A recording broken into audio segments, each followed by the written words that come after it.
وقال عليه الصلاة والسلام العلماء ورثة الأنبياء.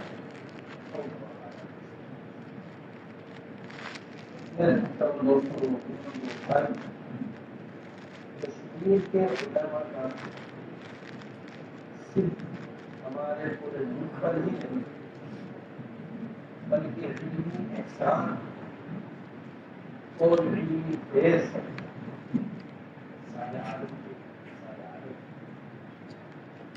سارے عالم سے اللہ ولی رحمت فرمائے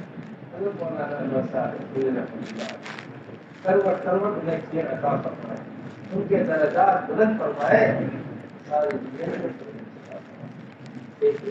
کرنے والے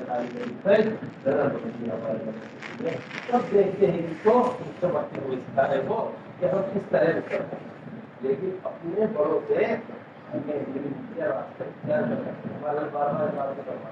ایک تعلیم بقا پر بولتا ہے کہ کیا چاہتے پوچھتے نہیں بول کر آتے ایک ڈاکٹر کسی مقام پر پہنچتا ہے تو ڈاکٹری کے لوگ ڈاکٹری حاصل کرنے والے طلبا ان کے پاس جا کر پوچھتے ہیں کہ تم نے کون سا راستہ اختیار کیا ہے ڈاکٹری راستہ کون سا تھا؟